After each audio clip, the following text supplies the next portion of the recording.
All right, folks. Well, today we end Exodus. It has been a bit of a journey. So my plan for this discussion today is to kind of hit some of the main beats, as you saw that I told you to read. I think it's 5 chapters today, but I assumed you could go fairly quickly through some of it because it's repetitious. Yeah. But I'm hoping to save some time towards the end, depending how long it takes us to kind of talk about the meat to get us to the end, to kind of do some reflections on the whole book of Exodus and kind of looking over like how the book has changes from one side to the other and kind of do that wrap up discussion before we continue this rest of the story next week. Sound good? Mm-hmm. Yeah. Sure.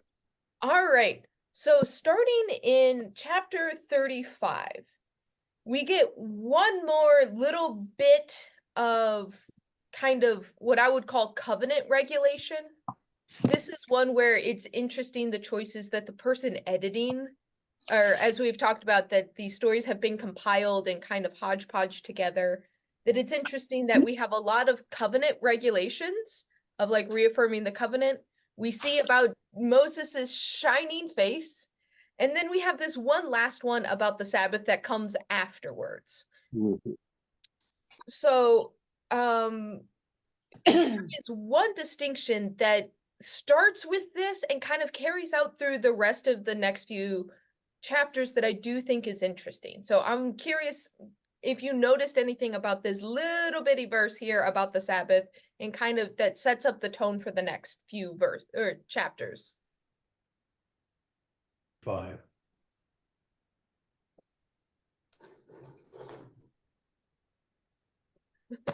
I think the punishment is rather severe. Whoever does any work on it shall be put to death. Yeah, So that's.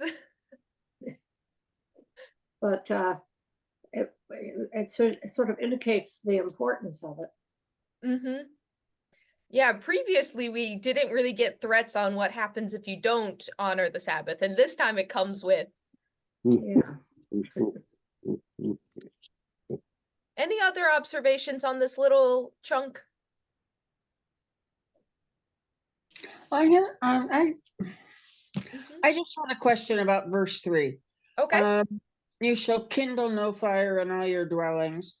Does kindle mean start a fire, like you could keep one going from the night before, or is this? I'm probably chasing a rabbit trail, but it just. No, you are not. You are thinking like a rabbi, Mary Ellen. This is actually where we get some of the Sabbath practices for the Jewish community today. So one of the easiest ways to make a fire is to not let a fire go out.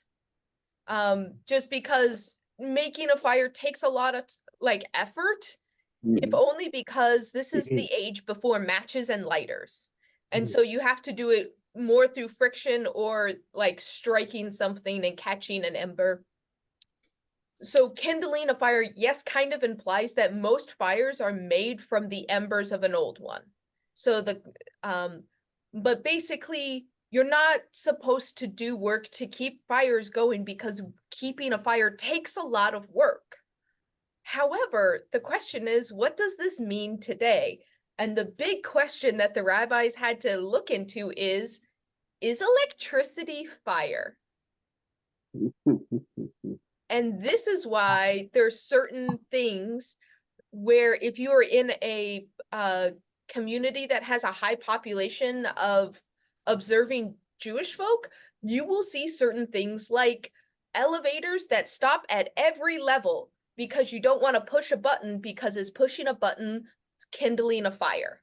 Because electricity is, I mean, in essence, electricity does start fires. And so they have light switches or like lights that automatically come on so you don't have to kindle a fire and turn it on. One recipe that I actually recently we made it a few nights ago. It was a recommendation from a friend from the interfaith group we participate in. He says you need to make cholent on cold days. It is one of the traditional Sabbath meals. And the nice thing about the recipe for cholent is it's a crock pot meal. So you can create the crock pot and like set it on and just leave it for the entire Sabbath day. And you're not kindling a fire because you turned it on previously and it just cooks throughout the next day. And so it's a way you can have hot, warm food on a cold day without kindling a fire. Wow. Yeah, Larry and then Clay. I remember in Jerusalem, the hotel we stayed in had a sign on the elevator that it was permissible for tourists to push the button. Where was that? I didn't have that. In Jerusalem, yeah. In Jerusalem? I don't Mhm. remember that. So one of the other things that I is also the implication there is kindling a fire. You have to think about your responsibility and your responsibility and what you may de facto be doing. And so one of the other concerns is vending machines. You're not supposed to work, but what happens if you own a vending machine and other people are pressing buttons? Are you kindling fire because you have presented the machine to kindle fires? And also, are you doing business on the Sabbath because you're doing transactions, even if it's passively? And so they have regulations for all of this, because if you see, you shall be put to death. And if you take that seriously, you have to answer modern questions. So that tells me that there is implications involved in you are not going to break someone else's Sabbath by pushing this elevator's buttons. But Clay, are you going to jump in? Yes, because I use the Oxford Bible that has all the notes at the bottom. And for verses 1-3, it says the Sabbath law is placed first so as to restrict work on the tabernacle. So we're not talking anything. We're apparently just talking work on the tabernacle that would maybe bring a death sentence. That's now my interpretation based on this. So I just wondered what you thought of that. That is, I love that connection because they are making a holy place. Therefore, if you build the holy place on the holy day when you're not supposed to be working, it taints it. So don't corrupt this holy space that you're creating. Yeah, so it may not mean everything else that, that could put you to death. I kind of liked that verse because it gave me a little bit of, gave me some parameters. But Helen, I saw you also trying to jump in. Yes, I was just thinking, I read a book once during modern times. I think it was during World War II. But anyway, there was a street in which the Jewish people lived on one side and the Christians lived on the other side. And on the Sabbath, the Christians went over and did all the lighting of lights, turning on lights and all those things that needed to be done for the Jewish people so they didn't have to do it. It was I thought it was kind of neat. Wow.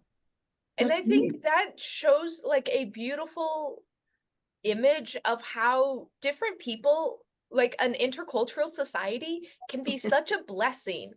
If we can bless other traditions so they can rest, and then they help us out when we need to rest, you can see how the strands of the society can actually be stronger if you're caring for each other and knowing of each other's traditions. That's cool. It struck me as a beautiful relationship. All right. We'll drawing this back around so we can keep moving on.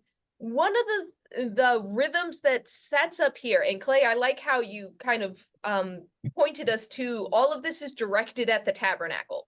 Keep the Sabbath while making the tabernacle. Like, this is serious business, but it's also the Sabbath is serious business.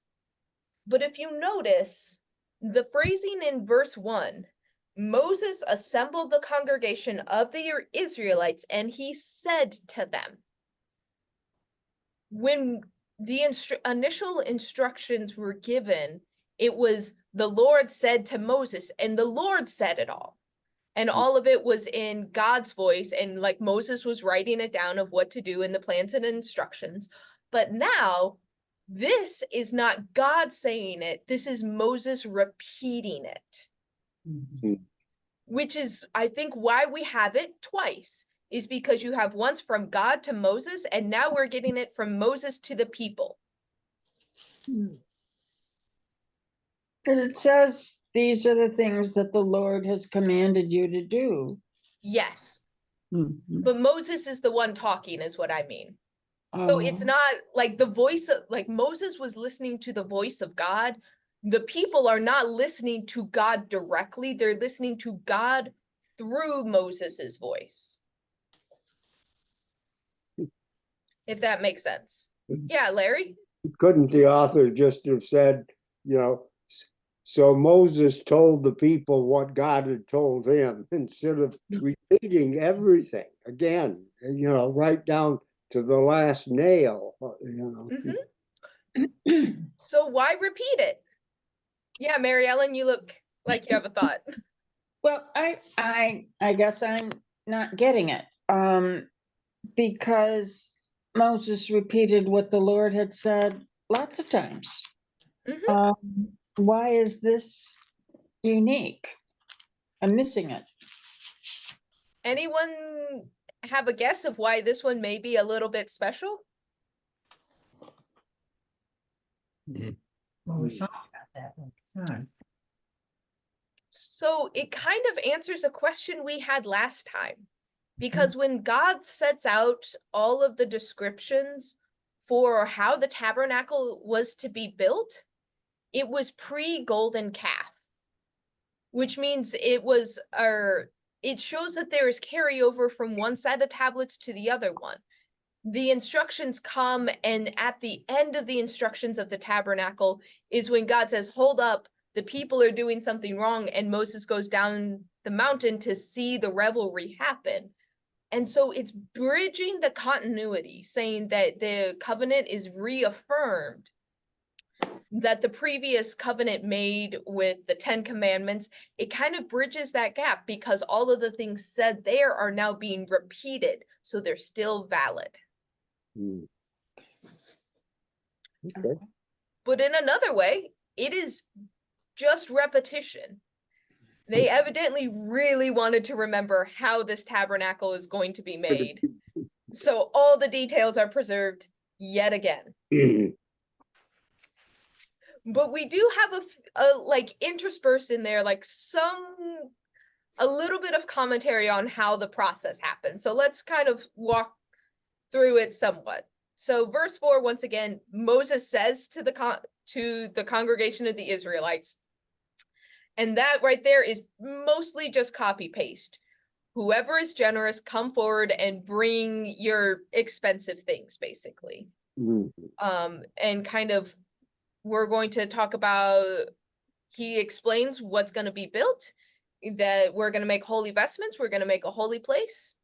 And then, let's see, skipping forward kind of through that repetitious thing that we've seen before. Then in verse 20, then all the congregation of the Israelites withdrew from the presence of Moses, and they came, and everyone's heart was stirred with the Spirit, was willing, and brought the Lord's offering to be used for the tent of meeting, for all of its services, for all the sacred vestments.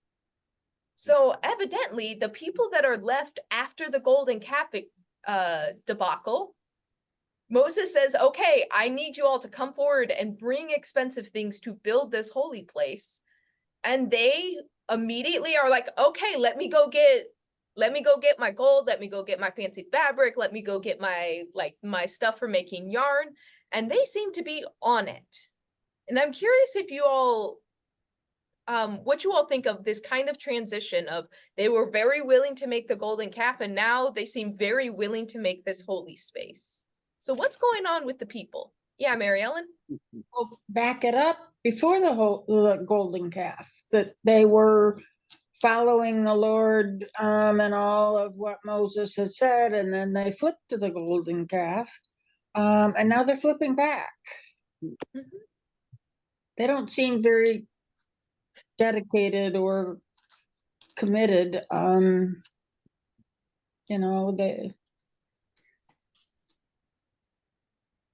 You know, it's just they're very, I guess they'll follow whoever is leading, kind of a thing.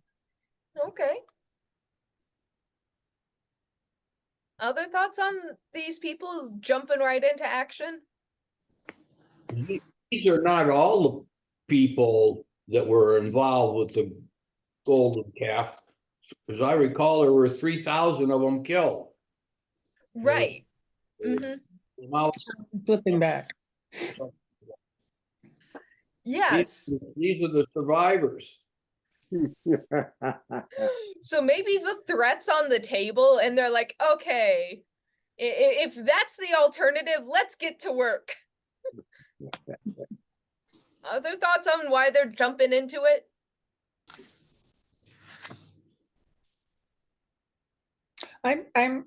I'm surprised they have any gold, silver, or anything left after making the golden calf. Mm-hmm. Or these may be largely the people who didn't donate. Yeah. Mm-hmm. The thing is, they do list different things in this than they listed for the golden calf. The golden calf sounded more like rings and earrings, where this says brooches, or they do say earrings and signet rings, pendants, and all sorts of golden objects. So it sounds like there's a wider array of things that are being brought forth, not just like jewelry. Okay.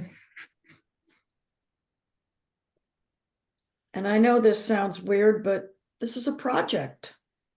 I mean, I know that sounds kind of frivolous in a way, but hey, everyone can just get involved with something and it's something to do. It's a big, wonderful project. I don't know if that sounds weird or not. No, not at all.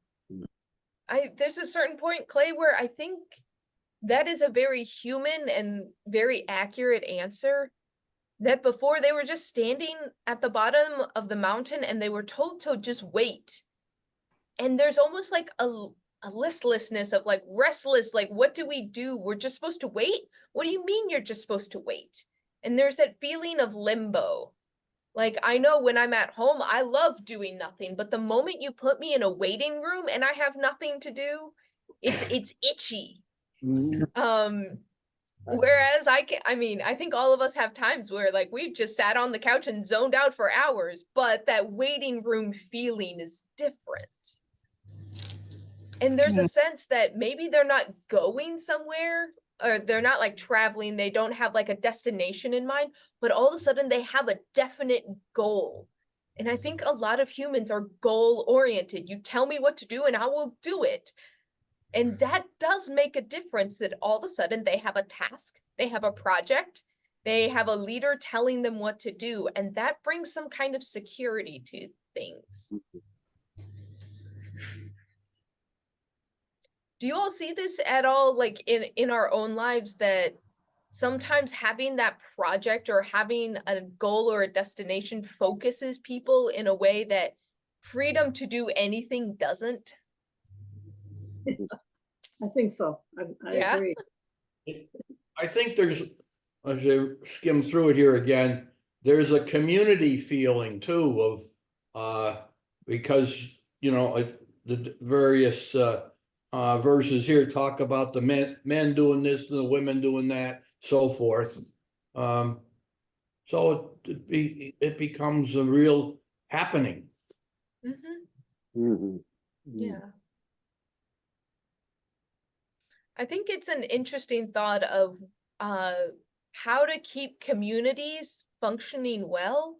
That I know sometimes when communities don't have a goal or don't have a target, they can kind of get stagnant and stale, and there's just that feeling of like, well, we're just doing the things that we've always done, and that kind of feeling. And at that point, it's like, do we need a goal again? Oh, let me chip in here. I'm picturing people just milling around, you know, they're not traveling. And Moses was up on the mountain for 40 days and they just, you know, milling around, wondering what to do, taking care of daily lives, make a golden calf, maybe that'll help. And then he comes down and all of a sudden they have a focus again, and he has this project for them. And so following up on Gary's idea of community, that finally they have a purpose, a reason. They're getting up in the morning, they have something that they're goal oriented, something to focus on and to do, versus when Moses was up on the mountain. So yeah, if previously they were the people escaping and their goal was escape, now they need to be something more than just the people who escaped, because that's now in the past. They accomplished the goal. So it's like, how do we move forward? We need a new identity to kind of tie the community together. So in this next chunk, you hear everyone who could make an offering of bronze and silver brought it. All the skillful women spun with their hands. All the women whose hearts moved them spun the goat hairs. The leaders brought onyx stones. All the Israelite men and women whose hearts like they are making an effort to say it's all the people. All the men are doing the men things, the women are doing the women things, and everyone's bringing stuff forward. And also, like was mentioned before, God said, hey, I'm going to inspire this person. Well, now Moses says to the Israelites, see, the Lord has called by name Beelzebub, son of Uri, son of Hur, from the tribe of Judah. This is the one with the divine inspiration. What he says goes. And I find that fascinating, where some of these details are so fine-tuned, and yet there's a lot of freedom still with how the execution is going to happen. And so God names one person for the creative vision. My creativity is going to be in this guy, and he's going to be the mastermind behind the whole project. So what do you think of this, where one guy is kind of given the creative license and told to be inspired by God for the whole project? So he kind of took it off the shoulders of Moses. Moses has the larger plan that, he's in charge of. And so now he's designating, like his workforce, that this will be the creative force on how to do this. And, he'll be directing all the people below him in their mind, in their smaller projects. And, he can take this off Moses's responsibility, because now, this man is in charge, and Moses doesn't have to think about the actual construction anymore. I don't know if it's coming eventually that other men will be designated in different ways, but he is separating this man out and giving him a major role, higher than any of the other Israelites, the mass of people. This one has been pulled out and given a special responsibility, and his sons and so, or well, whatever. I think it goes on to his sons as well. So yeah. So Larry and then Helen. But hasn't God just sort of appointed him construction manager? I mean, the plans have been dictated. All he's got to do is sort of be in charge of getting it built. So yes, and what I would say, because the difference between a table with just straight peg legs and a table that has carved legs is very different. You can weave a lot of different types of fabric with those yarns, but what exactly is the pattern going to be? Or what are the flourishes? Because this is, like, some things are specified, but I think one thing that I find interesting is there's still a lot of room in how to construct things. If nothing more than think about how, like, very geometric our communion table is, and think about the communion table of other churches that is very ornate, with more like scroll work and words or things. We require a cup, a pitcher, and a plate. And right now we use my set that was made by my friend, and all it needs to be is a pitcher and a cup. but we have 3 different sets that look very differently, look very different. And so if you see, there is freedom and creativity within the description. Like, it's descriptive, and yet I do think there is space for the overarching person to make it all make sense. Yeah, Mary Ellen? Well, down in verse 32, the transition from 31 to 32, he has filled him with divine spirit, with skill, intelligence, and knowledge in every kind of craft, to devise artistic designs, to work in gold, silver, and bronze. So he's the one to embellish it and make it beautiful. And not just, as you're talking about, the basic, simplistic rendition of the instructions, but to devise artistic designs. So. Yeah. So Helen, I didn't mean to skip over you. Well, Were that's you gonna okay. jump in? Well, I was just thinking, excuse me, whenever you have a big, huge project like this, a building thing like this, somebody has to be in charge, and somebody has to have a picture of the whole thing. And it allows for a lot of creativity on everybody's part. But on the other hand, you have to have somebody that knows how things are done and knows what they want for the finished project. Yeah. Oh, Gary? well, also, when you're doing a big project like this, you need somebody that oversees the logistics.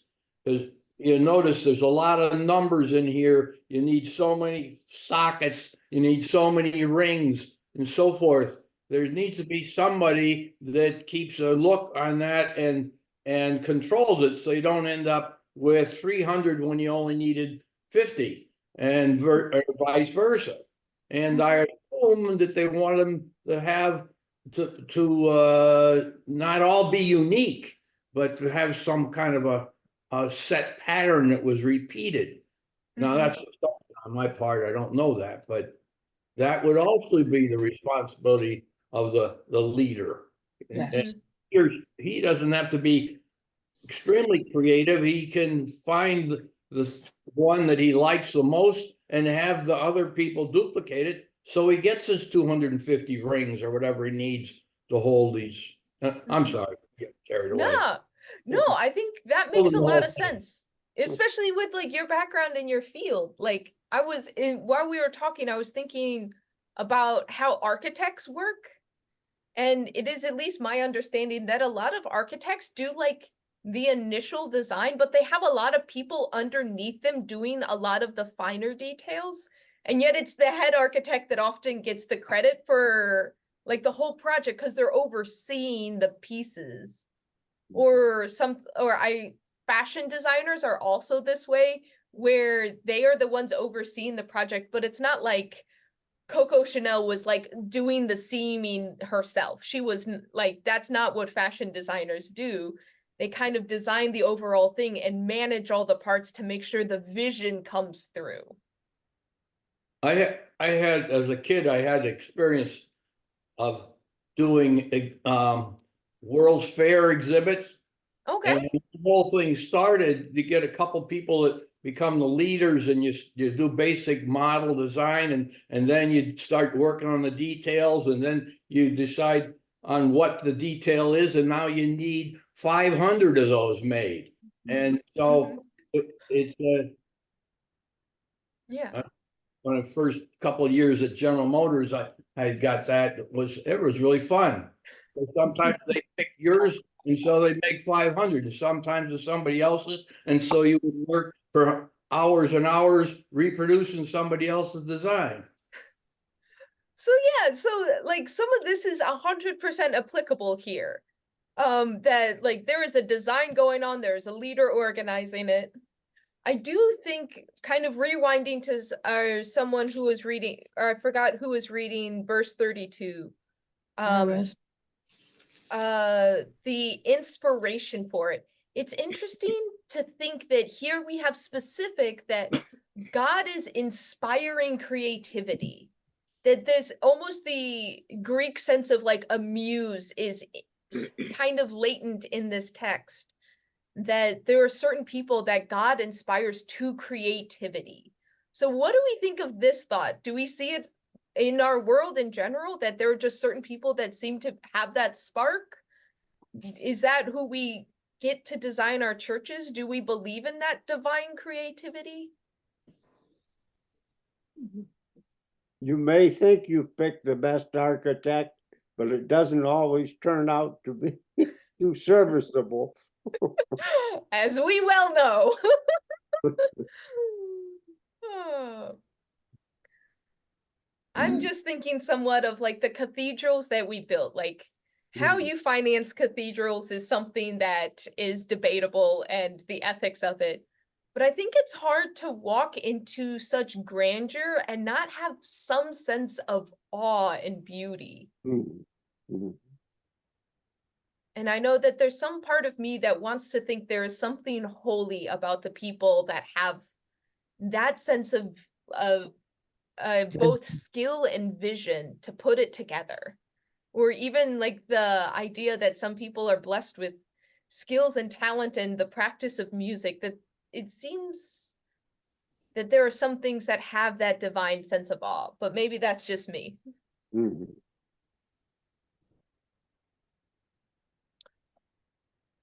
Alrighty, so carrying on. In verse 36, we get a little bit more story before we get a lot of the repetition of, and then they made this. Mhm. Before we get to that, we see that the head architect and the number two, Aholiab. There we go. Aholiab is designated as number two, and every skillful one whom the Lord had given skills and understanding and know-how. So all of these traits, evidently God is divinely inspiring, worked on the construction of the sanctuary that shall work in accordance with all that the Lord has commanded. There we are. So people start bringing forth the free will offerings and saying, hey, give the free will offerings, give it to the head architects. They're going to know what to do with it. And at a certain point, people bring so much forward that the head architects are saying, whoa, whoa, whoa, whoa, whoa. Anymore. We don't need anymore. We have enough. So evidently they had abundant resources. But what do you think of this? Of like, don't bring us too much. Because it seemed like the fear was, if you bring any more, we're gonna have to create more and like build more, and we weren't told to build more. And so there's a level of restraint that I find interesting here of, give us only what we need, but don't give us too much. Kind of like the Native Americans. They used what they needed, but didn't have more, didn't use more. Yeah. Yeah, Mary Ellen? Well, I see them sticking to the plan. And I don't see a problem that with more stuff they're going to have to do more with it.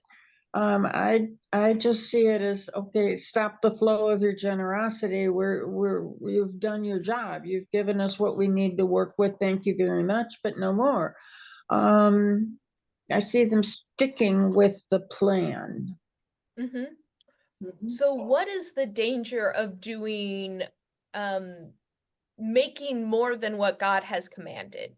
Because theoretically they could make more lampstands, they could make more offering tables, they could make more basins to wash in, they could do more. But Why? then it would be God's plan. Okay, wouldn't be God's plan. Fair enough. Other thoughts? Well, again, logistically, it's just more stuff in the way. As great as it is, it's more than you need. You got to deal with it. So it's better that you just don't get too much supply in the way of progress. Fair It's enough. also wasteful to have too much stuff.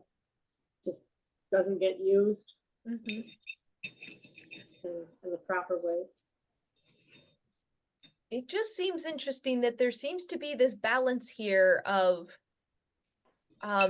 it's not that more is better when worship, like this is creating the worship space. And sometimes it's like, or you could imagine a sense where, like in an established place of worship, that everyone continually brings things forward, and there's an amassing of wealth behind holy and religious places.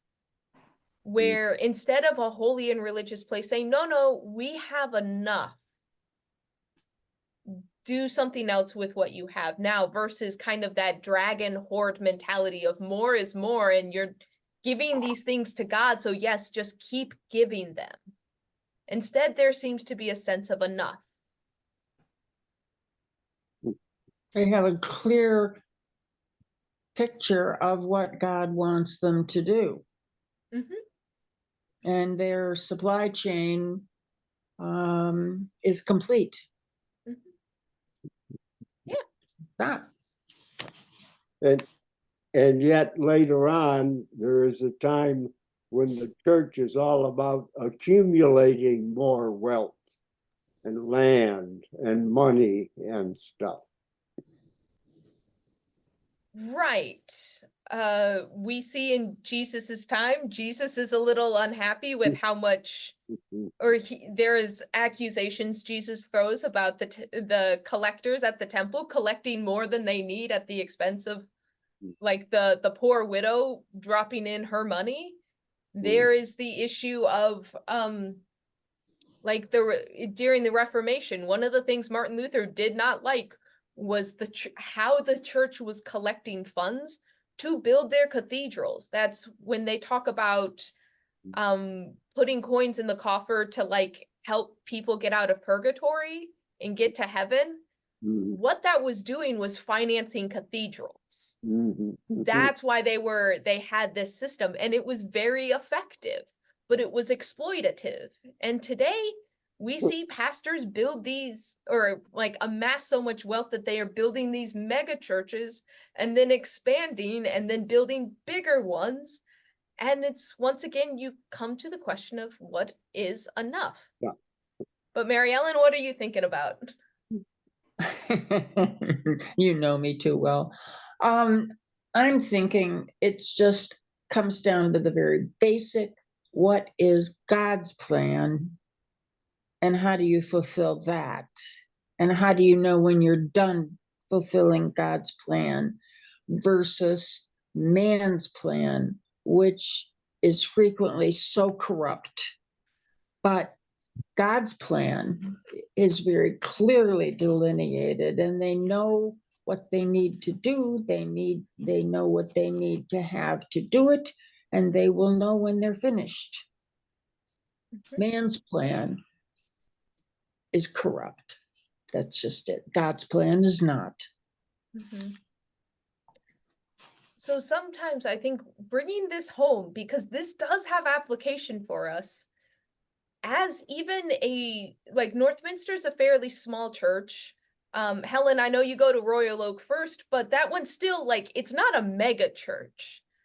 And so sometimes the question is, do you spend money on the building, or do you spend money on the programming of the church, of like doing things as a community? Do you do things for outreach, or do you do things for mission? Where does that money go? And the one example I'll give is, I remember when I first got here, some people in the Presbyterian was like, oh, you need a better sign. Your sign is hard to read. And I'm like, I'm not spending money on a sign. I'm sorry. I don't, like, that's not to the glory of God. Our sign's fine. If you know us, you know how to find us. Just because we don't have a digital sign with a digital readout, like, I don't care. At a certain point, people renovate their sanctuaries that were like, they were good, but out of style. And I'm like, I don't care about that. Like, our chairs work. That's the thing I'm like, and so there's a question always of, like, where is the balance between having a place that does honor God? Because I do think there's something to be said for having a place that looks good, for, like, you don't want a shambly place, because that's not honoring, like, the holiness of the place. But at a certain point, at what point are you pursuing your own plans and your own vanity over what God needs? And God seems to have a sense of enough. And I think that is something that church and religious spaces will always struggle with, is when do we need to replace do we need to reupholster the chairs? Do we need to replace the carpet? Or is it better to spend money on people? So I'm going to leave that one there. Unless you all have an issue with it, I'm going to speed through the next big chunk because it is mostly just saying, and they built this, and then they built this. Until, let's see, we have the vestments of the priesthood, and then basically it picks up again at verse 32, the work is completed. So right before chapter 40, the work is completed. The Israelites did everything that God asked. So they evidently learned from the golden calf. They did everything that they were asked of. And then at the at the last verse of chapter 39, when Moses saw all that they had done, all of the work, just as the Lord commanded them, he blessed them. So they did Moses blessed them, correct. So they did all the things. They now have and then the next section talks about them setting up the tabernacle. The Lord says to Moses on the first day of the month, you shall, and then we get all the instructions of how to put it into place. So they make all the things, but they're not setting it up as they're going. So they have a big event and they set up the tabernacle. They basically ordain Aaron and his sons and put on the priestly garments for them. And on verse 16, it says, Moses did everything just as the Lord commands him. So Moses wasn't overseeing the project, but he does do like the installation of it. He was the one then directing it being set up, and then it gets set up in place. And now we officially have this place to meet God. So in verse 20, he takes the covenant, basically the 2 tablets, and he places that in the Ark of the Covenant. He sets out the bread, he sets up the lamp, and they most of chapter 40 is Moses just setting it all up, putting it into place. And in verse 33, Moses finishes the work. Yeah, Mary Ellen? I have that highlighted when I was reading this and on into verse 34 and 35, following it. Like this was the big thing in this reading that stood out to me. Again, and because I may have missed something, but so Moses finished the work.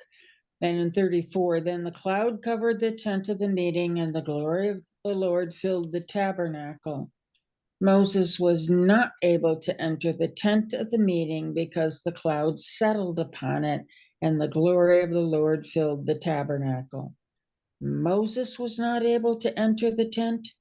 This is, this just kind of like, but he's been in the presence of the Lord and the cloud throughout this whole story. Why is he denied access to the tent now? Any thoughts? Well, the Lord has sort of taken over the space. Moses has been in the presence of the Lord, but he hasn't been sitting in his chair.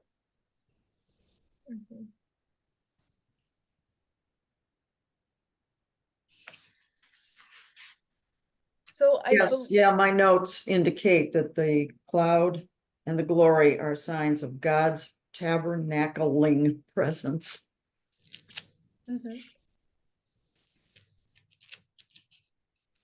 So as I understand, because eventually they will be able to go into this space on Moses specifically, but other people, or there has to be special occasions.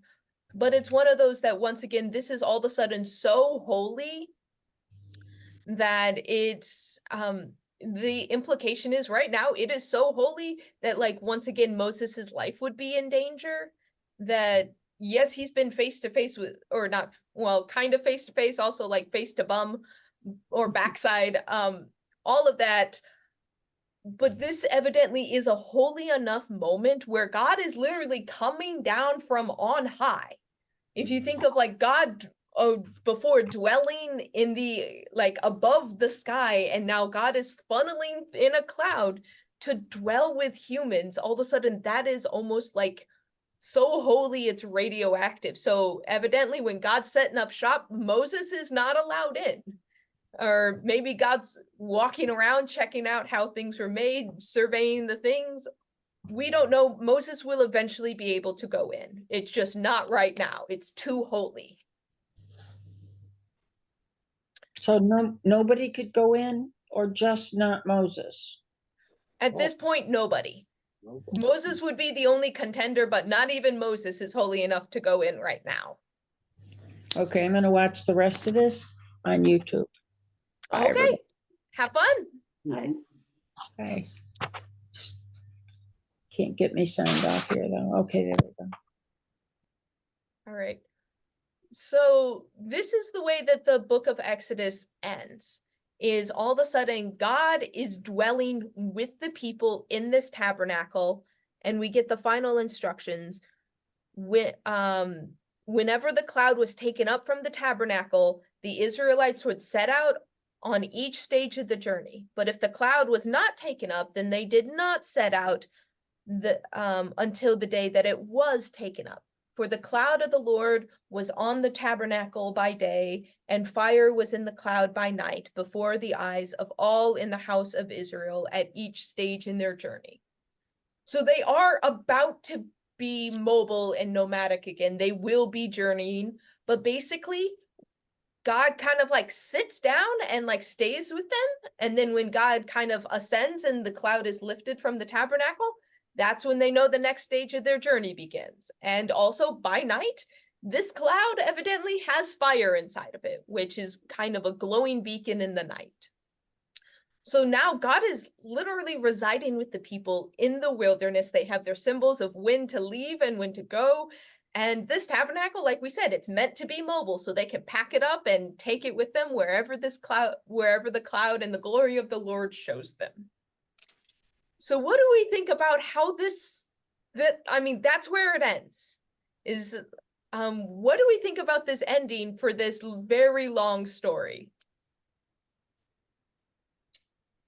Again, okay.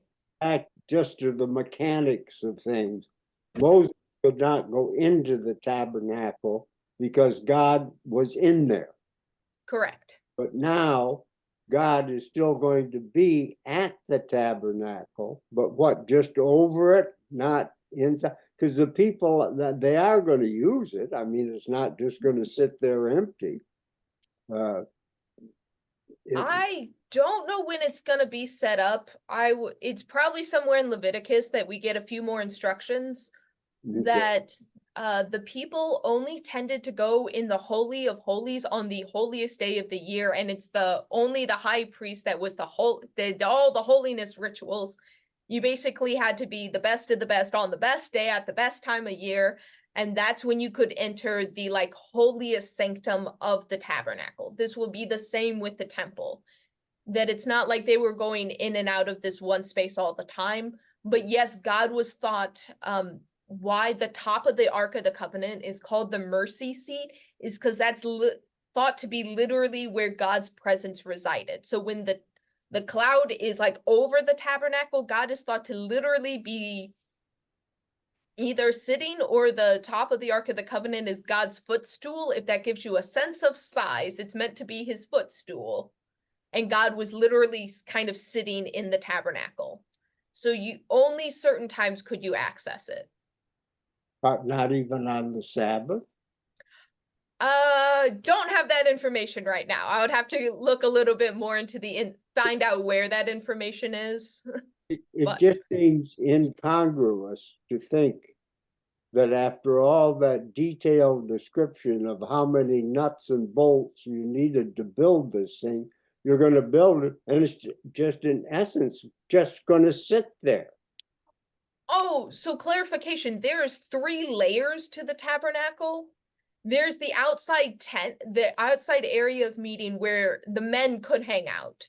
There's the rectangular bit where the priest could go inside for the offering, and then that is subdivided, and the last square, the backside, that's where God resides. And so that's the Holy of Holies. So they would be able to access the outer court and the inner sacrifice area, just not that third layer inside. So it's just the holy sanctum in the center or wherever it was. Right. Moses couldn't go there, nor could anybody else. Okay. Except on certain times, yes. Times, yes. Yeah, so you could go in the rest of the tent. Sorry for that confusion. Yeah. Gary, I also saw a hand with you. Okay. Well, Makes sense now. I got the vision that, the impression that they were going to continue their journey. So they had a time at when God left the tabernacle or the cloud dissipated. They had to collapse this all down, pack it up and move it. Mhm. And then they would reassemble it. And apparently, again, when they took it down again, it was determined by the absence of the fire or the clouds. So, That is 100% correct. When the cloud leaves, you pack it up. When the cloud descends again, you unpack it. okay. So that's how literally the people are being led by God in a very literal sense, because they, like, when God's choosing when they pack up and when they close up shop and when they settle down again. So this pillar of fire and cloud will be with them for the rest of the journey. Okay. So let's think back just a little bit of where we started. I know it was a while ago that we started Exodus, but I'm actually gonna jump a little bit into Genesis, because kind of once again tracking with how this story has evolved and where it's gonna keep going. So we started in the beginning of Genesis with a lot of more like mythological sounding things, the stories of like how things got created, why things are the way they are, which then transformed into the story of a specific family. You have the here and there of Abraham and Sarah, which Abraham and God kind of had this cozy relationship, and they were going all over the place. There's promises made. Then you have Isaac and then Jacob, where they also have these stories, which are very just homey family stories almost, where they're very human, they're imperfect, but they're still having these relationships with God that are very one-on-one, very personal. And Genesis ends with not a one-on-one story as much as the story of Joseph and Joseph's kind of arc, where he has a much longer story, and it is him, it is his brothers, it is the story of a people in the end, because he's dealing with the Egyptians, he's dealing with his family, and by the end of that story, that's how they end up in Egypt with all of their people, with the big city that basically moved into town, and Exodus picks it up from there.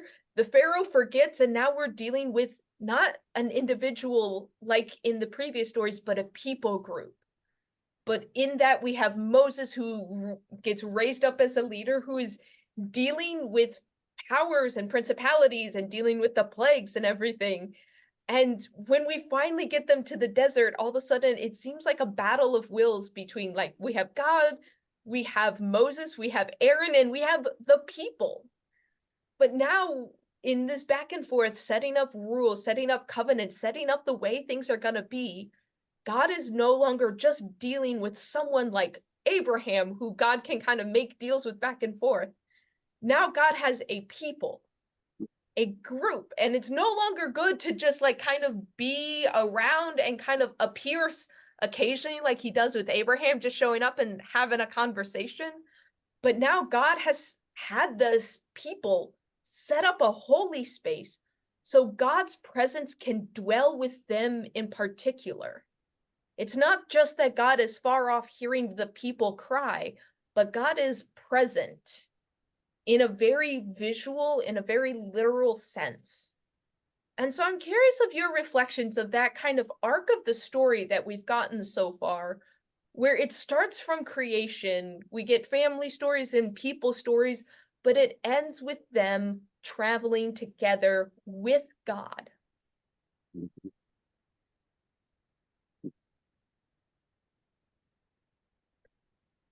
There certainly was a great expansion of the populace during that great period of time when we go from Adam and Eve to these hordes out in the desert. Mm-hmm. Yeah. Does it feel like the story grew kind of organically from like one section to the next? Of kind of as the stories of mythology turned into stories of family, turned into the story of a people. As you experienced it, did it feel like a smooth transition? Well, I think so. It seemed like you hardly realized when it was going to another phase. It was so gradual. Mm-hmm. It wasn't very smooth from day to day, but now as you look back, it's pretty smooth. Yeah. So how did you all think Exodus compared to Genesis as kind of just overarching books? Genesis bops around a lot, where Exodus really is one story with like two like large sections. You have like the Egypt sections and you have the later sections that we just finished. What do you all think of the comparison between the two?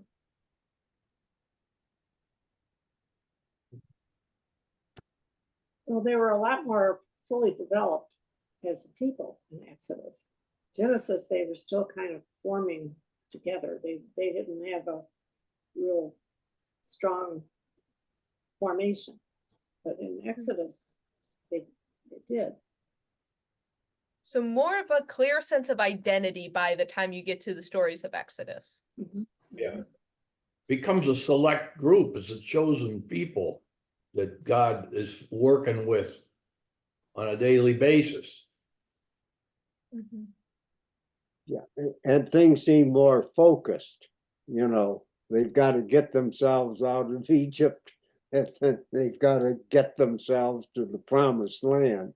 So they know sort of what they're doing and what they're going as a whole. Whereas in Genesis, you got Adam and Eve, and then you got somebody else, and then you know, it hops around through a lot of different sort of people with different focus and different goals and different things they have to accomplish.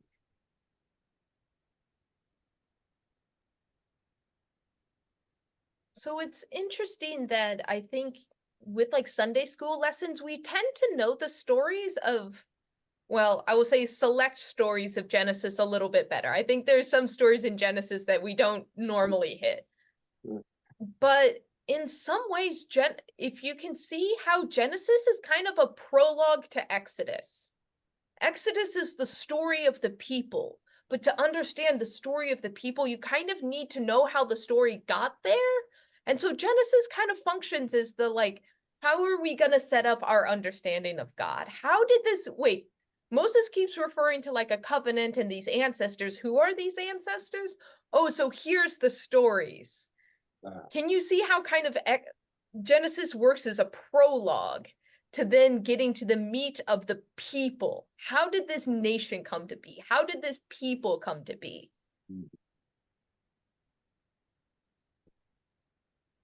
Mm-hmm.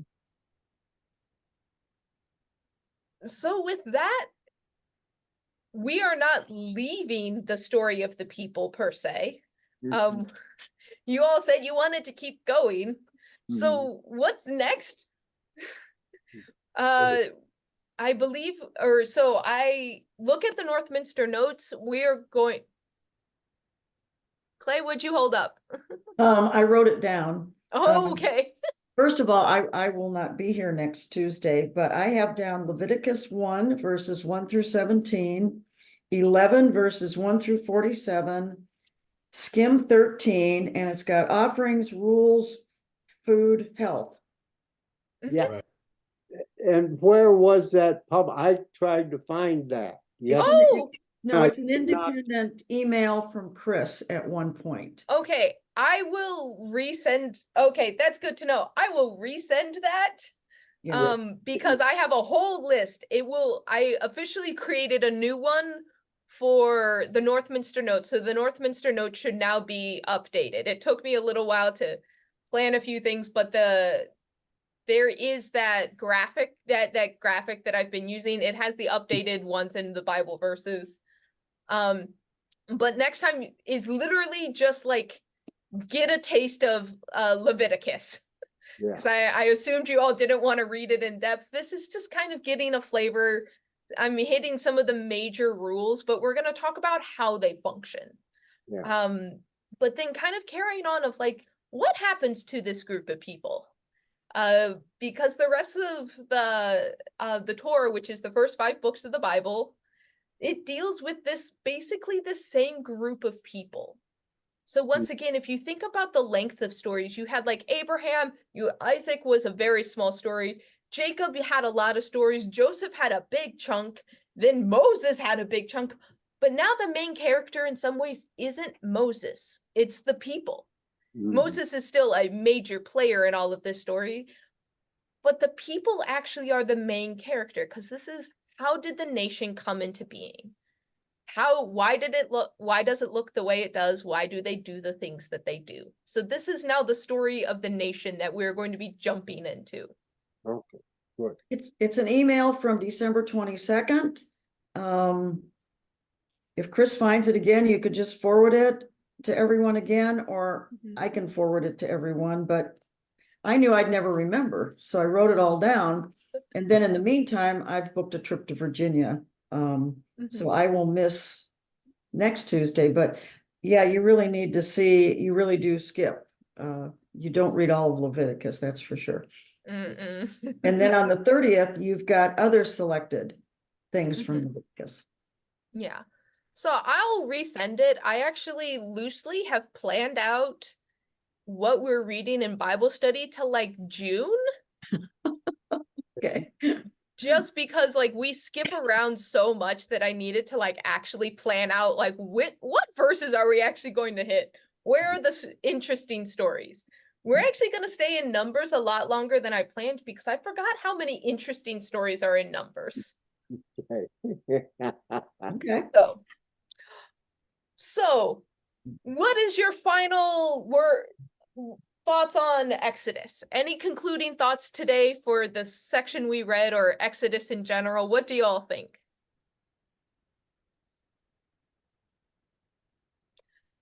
Did the movies I had you watch at the very beginning, did it do the story justice, or do we find scripture actually very different than either the 10 Commandments or the Prince of Egypt?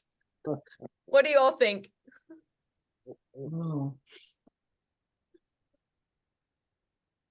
Trying to remember. It's been long enough. It was like a year ago, yeah, or last June or whenever it was, yeah, last March or whatever. Well, fair enough. Well, I can let you all go for today if no one has any final thoughts. All right. Well, folks, let us pray. Gracious and loving God, we read the story today about how your presence filled the tent of the tabernacle. And God, we as your people today long to also be filled with your presence. Christian theology, or our Christian scriptures teach us that your Holy Spirit fills us, and we just hope to feel you move in our lives and in our days. We pray that we may know your Spirit and be led by it. Even if we don't get a cloud by day and a pillar of fire by night, we hope that you move no less clearly, so that when it comes time, we know what to do, the words that will give comfort or give hope, the words to spread your love and your joy. So guide us in our lives now and always. In Jesus' name we pray. Amen. Thank you, Chris. All right. Thank you. Stay warm and stay safe. All right, folks. Yep. All Right. right. Take Maybe care. Everybody, stay warm.